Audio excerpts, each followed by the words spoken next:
wow. So I don't know if he told you what was going on with me, but if this is what it's like going through some of this stuff before I teach James, I said I'm never teaching Job, ever, you know. So the first weekend that I missed, we had been traveling. We were with Judy, and we've been trying. Is Judy here? Thought she was going to be here. Okay, so we're heading up to where we always camp over 4th of July, and I was just going to drive back down on Sunday or Saturday night to teach class on Sunday. And we get about 3/4 of the way up to Horseshoe Bend, and my truck is overheating. And I'm like, oh my goodness. And so we pull over, we find a gas station or repair shop. They're open. They find out what the problem is. They don't have parts, but they can temporarily fix it, which I thought, oh, that's great. But it still kept overheating because there was air in the line, all that stuff, until we get all the way up there. I call McCall, and they have a repair shop, but I can't get it fixed till I think Wednesday or Wednesday. And so anyway, so we're kind of stuck, you know, and so for that one I asked Clint to cover for me. So anyway, we get it all fixed. It worked out to your benefit because while I was up there, we discovered I had COVID. So we're camping, COVID camping. It was awesome.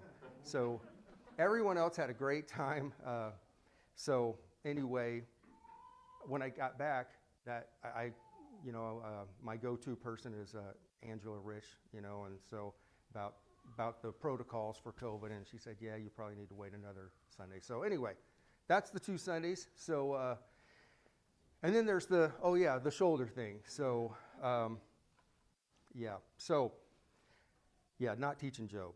I'll read it. I'll listen to other people teach it, but yeah. We covered that last week.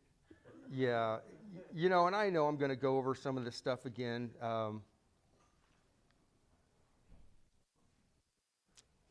We know, so I'm sure he covered all the stuff about who the writer was, and you know, when I think of who that is, I think I do what a lot of people do, is whatever book you're reading,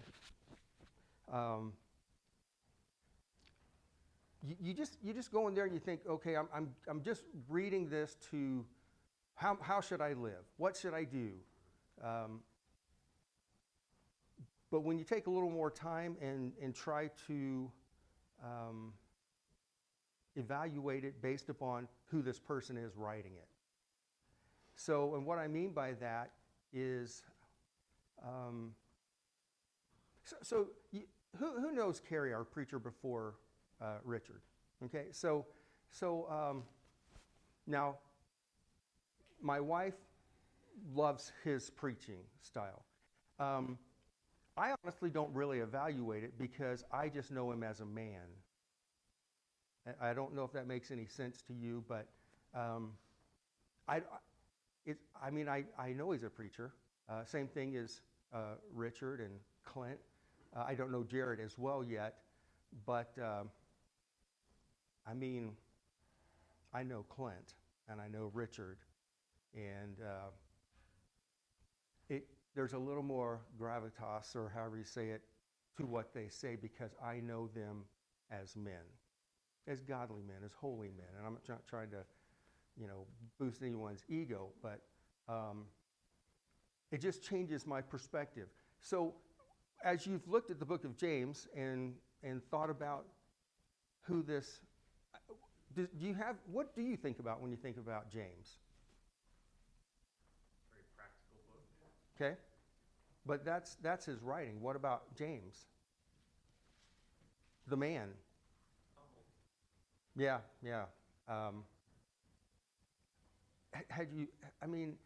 When I started thinking about some of these things about his being raised by Joseph and Mary, when you start thinking about the family dynamics, it almost sounds sacrilegious. And here's what I mean. Just like when I worked at Newlet Car Wash, there was a guy named Jesus, and every once in a while I'd call him Jesus, and he'd say it's not Jesus, it's Jesus. It sounds sacrilegious, doesn't it? Doesn't it sound awkward? But that was his name. So, how many times do you think Mary said to James, just be like Jesus? Why can't you do it like Jesus does it? And can you imagine James going, oh yeah, like he's perfect? Okay? Do you not feel weird laughing about that? Does it not make you feel a little awkward? And yes, it's a very practical book. If it's written early and based on, I'm not a scholar, but if you put down that early writing around 45, you've got the foundation of the church, at 33, so you don't have very many years. So it makes a lot of sense to me that it's church 101, practical living as a Christian 101 or whatever. And, so then I compared it to Jude. Woo, man, that is not 101. He goes some places I'm like, whoa, I'm not even sure about that. So anyway, as you look at at who James is, he's one of the foundations and pillars, as Paul says. I'm sure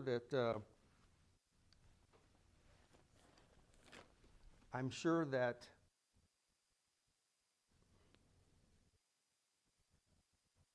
Paul.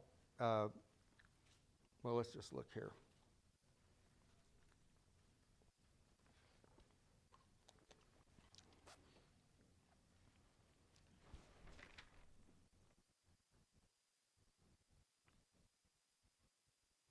So in 1 Corinthians 15:7, the context, Paul explaining the gospel as the death, burial, and resurrection of Jesus, and he talks about the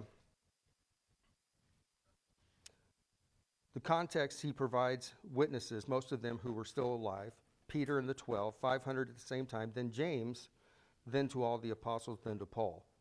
So we have reference of Paul to James as being one of the key people.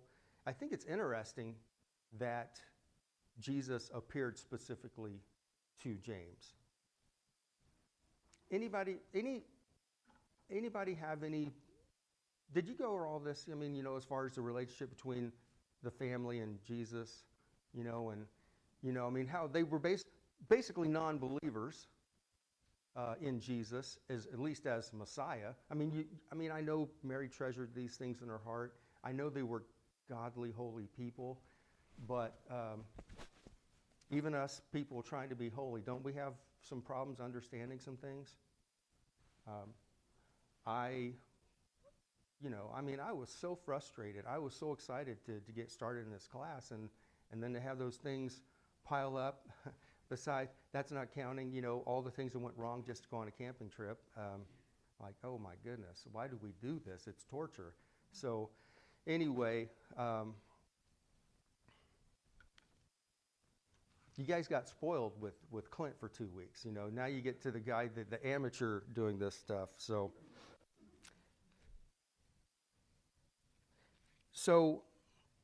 with, you ever heard the term familiarity breeds contempt? And Jesus kind of said it differently when he says a prophet's never welcome in his hometown. How about his own house? Okay.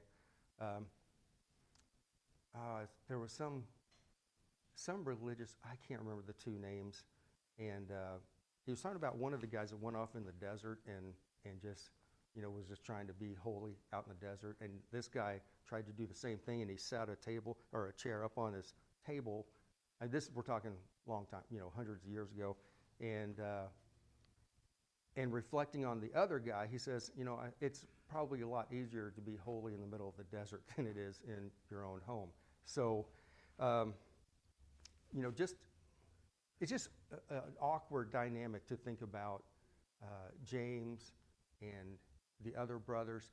And I assume James would have been the true oldest sibling of Joseph and Mary, right? And so we don't ever talk about these other things. So have you ever thought about the family shame that they might have endured?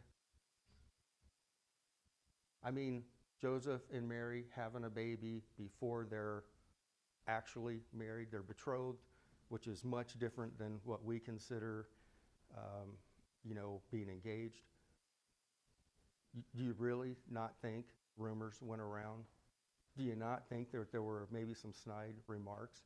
I mean, oh man, religious people can be some of the most cutting things said. Is that not true? Because, again, you hold what they say with a little more weight than, someone out in the world saying something to you. I know it because I've heard things said in this building. Guess what? I've said some of those things in this building, and I'm embarrassed. Yeah. I've always wondered if that might be part of the reason that there's the notoriety that people in his area say, isn't this the carpenter's son? That maybe even as an adult, people remember, oh yeah, that's that family. Yeah, and you don't know when they lost, when Joseph died. You don't, I mean, there's all the speculations, but, you assume that the boys were old enough to take care of mom by that time, take care of Mary.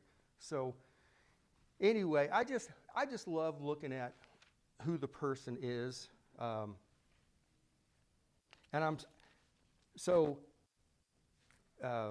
hopefully I'll be a little better organized as we get going, because I just end up have all these different thoughts, and I just like getting them in there. So we know a lot more about James, I said, than we do Jude. Jude warns against false teachers and ungodliness. He says to fight for the truth, which is kind of, and then, it's kind of interesting. Did you ever consider Jude 23 and James 5:19 and 20? How they both talk about the importance of redeeming your brothers, bringing a brother back. Just kind of a different wording, okay? So I think that's kind of interesting that Jesus' two little brothers have something like that to say. And, who knows? Maybe they were even considering themselves in that.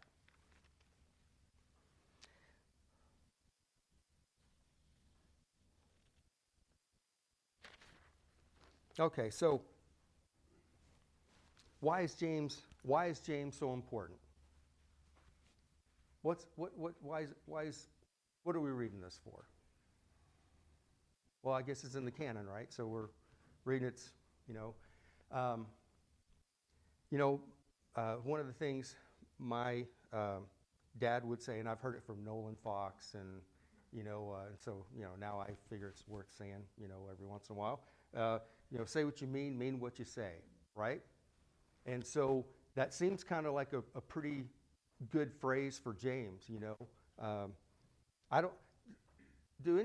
any of you memorized any verses from James? Yeah. So which verse? That's all right. So James 1:22. Which 2:19? Okay. So what is it?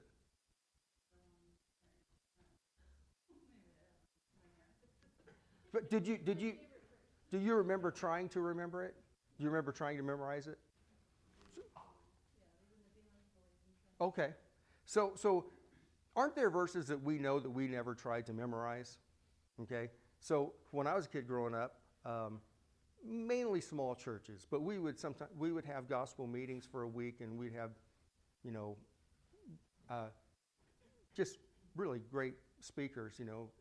Anyway, I don't know how many times I heard James 1:22. It's short anyway, but of course I've got it in the King James because I didn't know there were other versions when I was a kid. So, be ye doers of the word and not hearers only, deceiving your own selves. So, never tried to memorize it, just heard it so much, it just got implanted there.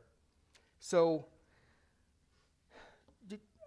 I know this is going to be some repetition. Old Testament book of Proverbs, they consider James the Old Testament book of Proverbs dressed up in New Testament clothes.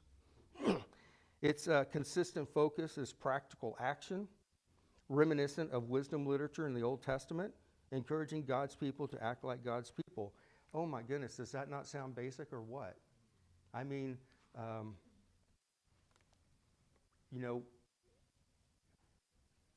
are you going to try to do algebra if you have not figured out your multiplication and addition? Because you might actually theoretically understand algebra, but you're not going to get to the correct conclusion if you don't get just the very basic things of 2 plus 2 or whatever, right? So that's one reason it's important. It's filled with direct commands. So direct commands, in fact, I think it said that there was a direct command to pursue a life of holiness, basically one for every 2 verses.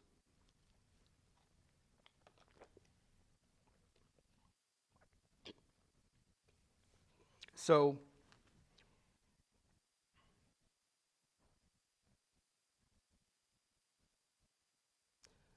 the pages of James are filled with direct commands to pursue a life of holiness. He makes no excuses for those who do not measure up. In the mind of this early church leader, Christians evidence their faith by walking in certain ways and not others. For James, a faith that does not produce real life change is a faith that is worthless. I mean, obviously, we're going to get into the verses about the wave being tossed and things like that, but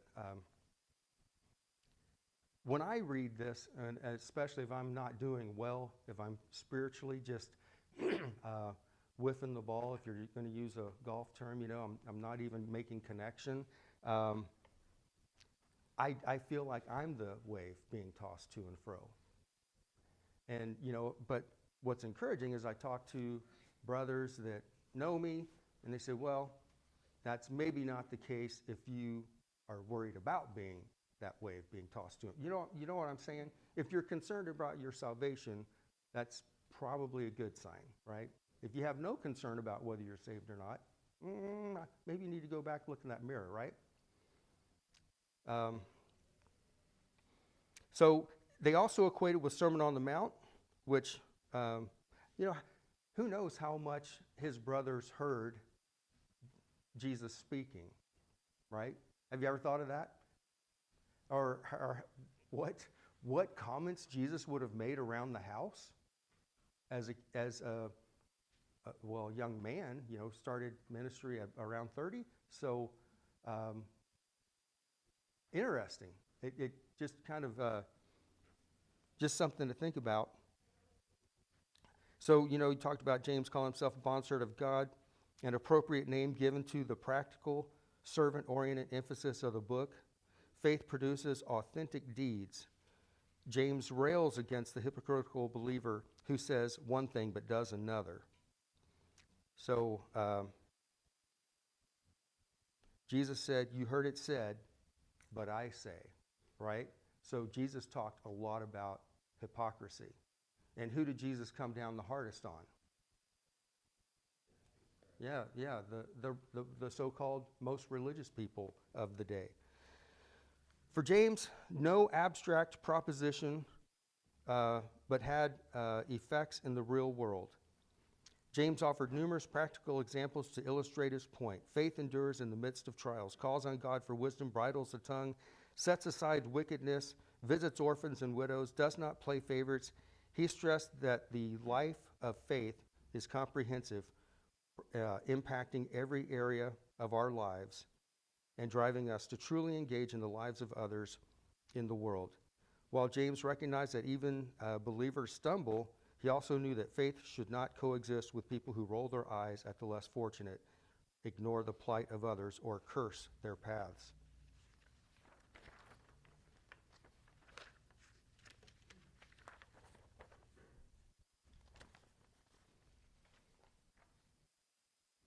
So this is some writings by Clement, and I don't know this guy. Looks like Hegesippus, but they got some bad names back then. James, brother of the Lord, succeeded to the government of the church in conjunction with the apostles. He has been called the just by all from the time of our Savior to the present day, for there were many that bore the name James. So to differentiate, that was a surname given him to differentiate him from other James. So like, I'm Dan, Allegood, or I just say Dan the UPS man. So he was holy from his mother's womb, and he drank no wine nor strong drink, nor did he eat flesh. No razor came upon his head. He did not anoint himself with oil. He did not use the bath. He alone was permitted to enter the holy place, for he wore not woolen but linen garments, and he was in the habit of entering alone into the temple, and was frequently found on his knees, begging forgiveness for the people, so that his knees became hard like those of a camel, in consequence of his constantly bending them in worship of God and asking for the people. Because of his exceeding great justice, he was called the Just, and Oblias, which signifies in the Greek, bulwark of the people, and justice in accordance with what the prophets declare concerning him. So anyway, quite a man.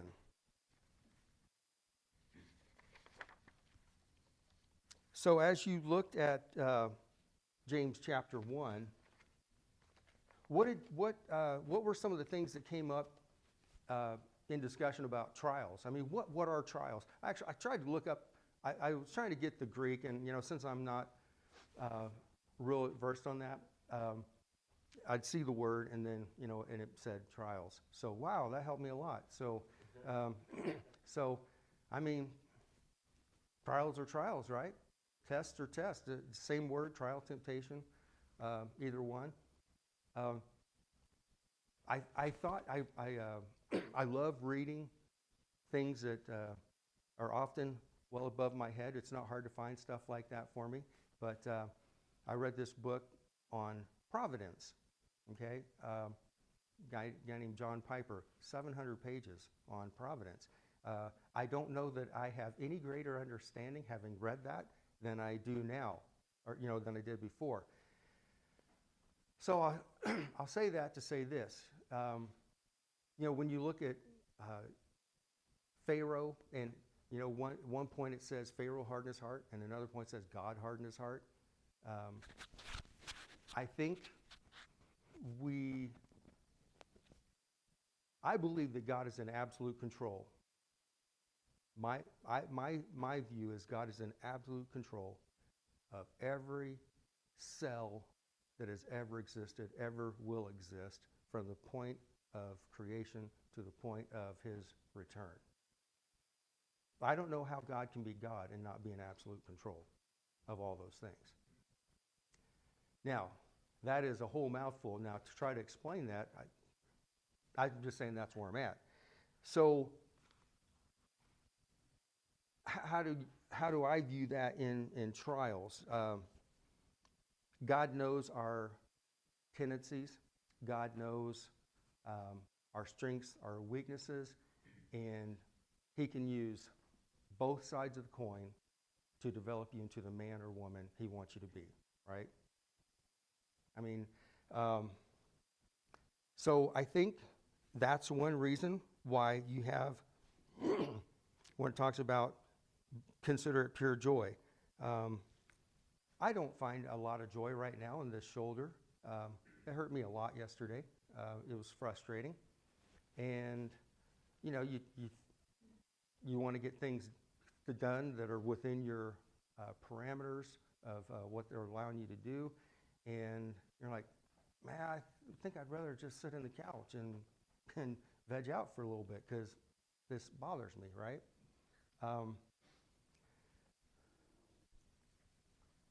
What kinds of trials do you think the Jews were facing in the day? So they're scattered. They're not in nearly as much large communities as they had been. And even if they were in Jerusalem, where you did have large communities of believers, now they're, kind of probably having to be a little more secretive about how they're doing things. What can you learn from, so various trials? I mean, I saw it said multicolored or variegated, like leaves on a plant, that has a outline of a lighter color or white or something like that. But what's the point? The point is you're going to have all kinds of problems. All right, that's life. I mean, if nothing else, I remember my dad as a kid. He pulled a lot of weeds. We would go. He always volunteered us for the church lawn, or It was just amazing. Even before I could drive, oh man, I was really little when we were in a little town called Zephyr Hills, Florida. And, you know, Dad would let us run the mowers and stuff, and he'd be pulling weeds. I don't know of many men that have pulled more weeds in my life. I have no idea why I even told you that. I don't even know that. Yeah. You were asking what we talked about with that. We've kind of touched on trials are with us all the time. Everybody goes through trials, but temptations may be there, they may be not. It's the temptation from a trial can certainly follow. But I think what James is trying to get at is as you mature, those are going to lessen, and it's not going to be as a detriment to your faith or something that shapes you as you realize we all go through trials. And that's what we're trying to find with joy is contentment, knowing that they're there, knowing that God's hand is somehow working for us to our benefit all the way through. Yeah. You know, and I know he's later going to talk about Job and say, consider the outcome. Well, yeah, he got double everything. Awesome. But there were prophets who were sawn in half. I guess you get double, or no, you get two halves. So, sorry, that was just terrible. You know, you had those that ended on a high note, but those that, I guess, but you can still have joy because no matter what, we all end on a high note, right? No matter what. No matter how wrecked we look at the end of our lives, if we're looking to Jesus, we are in good shape. You know, do you not wonder about some of the people in the Bible that you think, wow, really? They made it? Lot? Seriously? You ever think about Lot? Okay, if you know me, you know that I love dramatized versions of the Bible. I love them. I've just, the two daughters of Lot having that discussion with female voices, it's unsettling, okay, to say the least. So everybody go online and listen to a dramatized version of the Bible. It really changes your perspective in a lot of ways. But the point about that is he looked like a wreck, you know, at the end of his life. But Peter says he's a righteous man that was tormented by the way that people lived around him, okay? I think we're finding that more and more in the world that we live in with the things that go on in our lives. How are believers supposed to react? Well, I mean, and what are...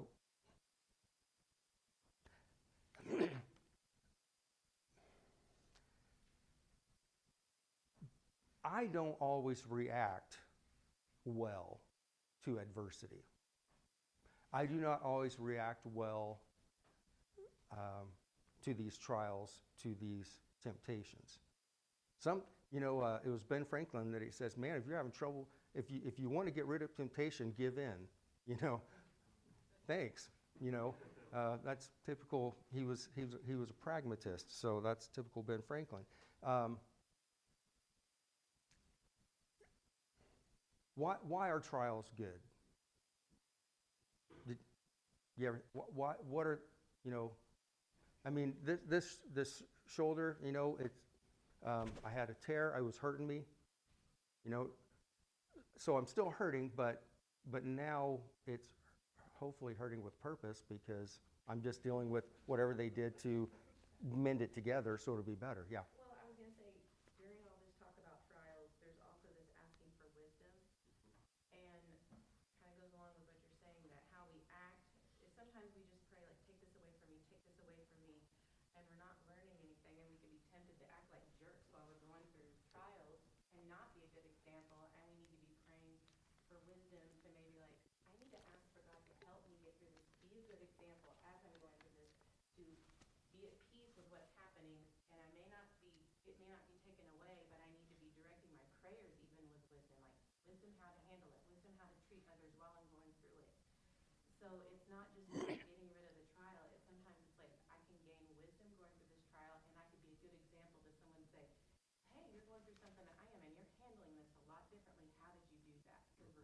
an example through that.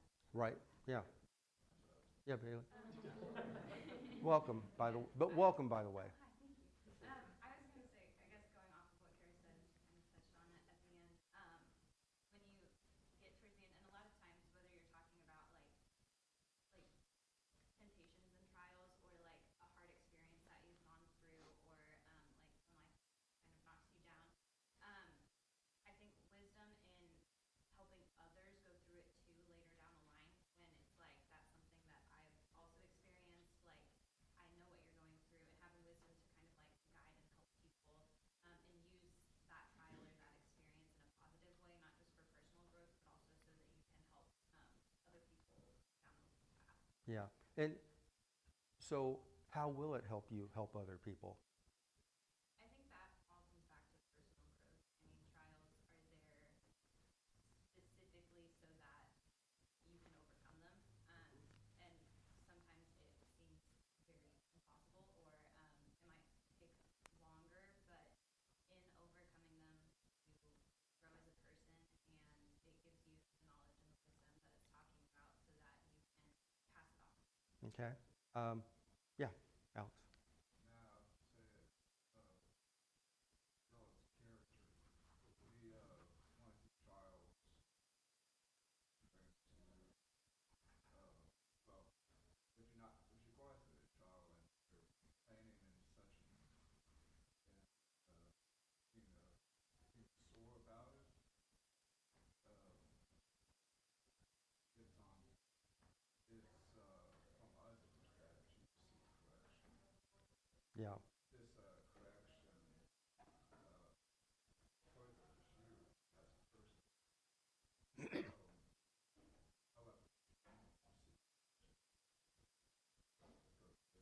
Yeah. I mean, I, yeah. I think going to a trial is builds you, gives you more faith, gives you that strength to rely on God a little bit more. So the next one, you pick up on that a little bit different, a different approach. I know God has been with me, so gives you and builds you up a little bit strength and faith. John? Yeah, so our lives are so labile, we have so many fluctuations, so many trials. The thing that keeps, us grounded is God's never, labile. He's always, steady. There's no change, as it says in James, at the end of that trial section. And that you always know that whenever you're going through something, God's always there for you. He's not changing. Yeah. And he brings us these gifts. And those gifts can be whatever you want in life, Yeah. So. Clint, you. I just want to say that in my opinion, 1 through 12, that whole section is just that. It's about spiritual growth as a result of those trials. That's why I think he says ask for wisdom. That, like Kara said, wisdom isn't make this stop. It's what I learned from this. And then in 12, he wraps it up with that whole idea that the blessing for that person who does endure, like you were saying, is you're in the right relationship with Jesus, and everything ends up right. Yeah. Brandon, Dana. Go ahead. Which? Well, Brandon, in that order. Question, is there differentiation between like some of the religious trials and then the trials that we go through? Like you're saying, you've got a trial with your shoulder and you got, the pain, but I look back and I say, okay, well, not to diminish that, but like it's nothing compared to what the first century church went through when James was writing this, right? And I'm thinking that, and even sometimes in my own life, I'm saying, well, the frustrations and the challenges that I go through, they pretty much pale in comparison to what those guys have to go through. So I don't know. I kind of wonder that, and I think sometimes I almost feel guilty thinking I've got trials. Yeah. When it's really it's like, okay, yeah, it's not fun, and life may not be great right now, but it's not anything like that was. Right. Dana's going to answer that. Well, another thing we kind of commented, or I might have commented on it last week, was with our children.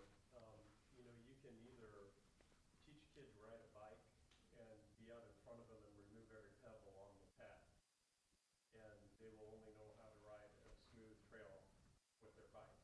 You can teach them when you get into gravel, you better slow down, you better do this or that.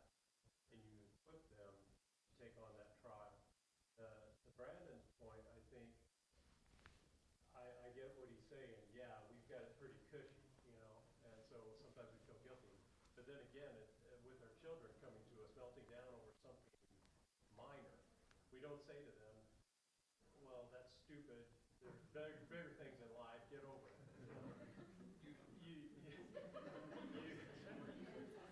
Okay, so we're tempted to say that. I'm so glad we have participation in class.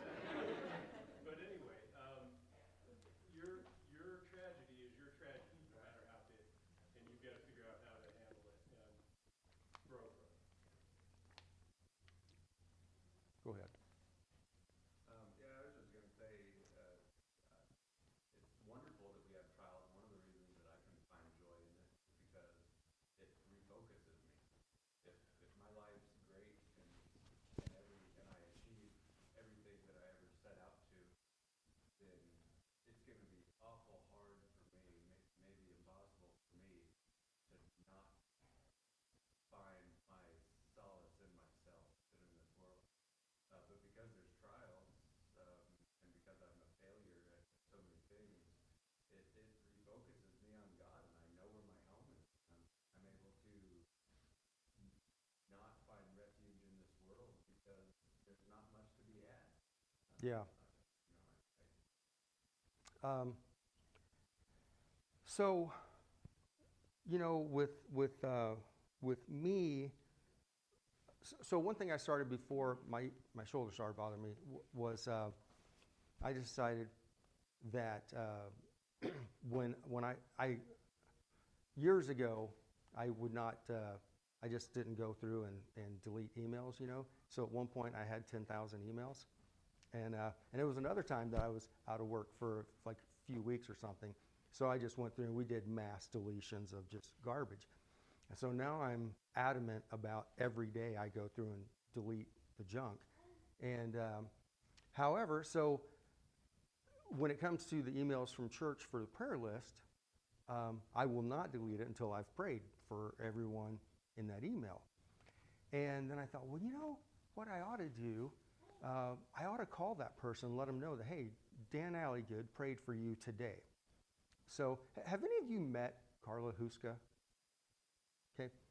I've never talked to her face to face, but we have had some very long text conversations.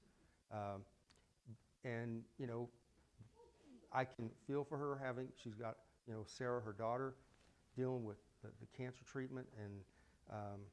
And so she's so sweet. I actually got a box of chocolate lollipops from her just the other day, just having these conversations,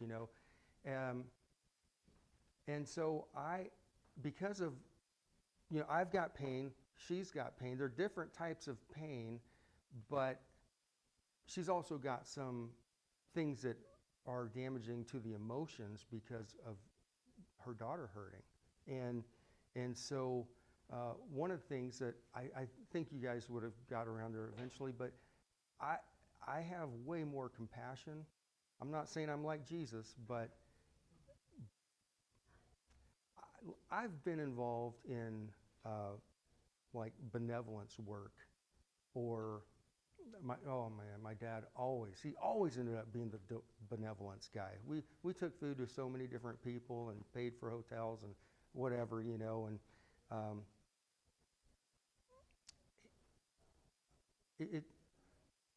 and I don't know why my dad was the way he was, and specifically, I lost him way too early to learn some of those things. But Psalm 119, where the writer says, before I was afflicted, I went astray, and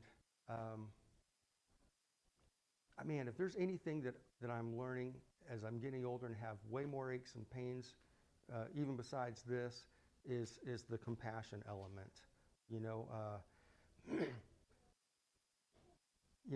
We sing the steadfast love of the Lord never ceases. That compassion part of who God is. And so as we go through these trials and these problems, I mean, oh man, hopefully we're learning to be compassionate toward others. You know, I don't think I'd have wanted to be around the Apostle Paul, honestly, at the beginning of him being a Christian. Yeah, I mean, he ran, I mean, okay, I'm not going to say he ran off John Mark, but if I was John Mark, I wouldn't want any part of Paul, okay? But somewhere along, in my opinion of looking at the scripture, I believe Paul matured. I believe he became a better and more compassionate man, probably through Barnabas a lot. I don't know about Silas, but my point being is that there seemed to be no problem between he and John Mark later down the road, okay? So I want to be, it's so funny because I love listening to sermons on whatever I'm doing at the time, and so I've been listening to different sermons, and so you can click on videos to listen, and if they look like they're under 40 years old, I hardly even want to listen to them. And I don't mean that, I mean, they probably have great biblical knowledge, but I want the guy with plenty of gray hair that has seen pain, maybe even failed a few times. I have failed way more than a few times. You know, you could ask my family. You know, I prefer you not, but you can ask my family. So you see where I'm coming out on this, the whole thing with the trials. So much of it is to activate that compassion muscle, I think. Now, granted, you look at some biblical characters, and again, you know, another one, you think, surely he didn't make it, right? I mean, Samson, seriously? He's in Hebrews 11. So, I mean, but if you go through and look at Samson's life, or Gideon,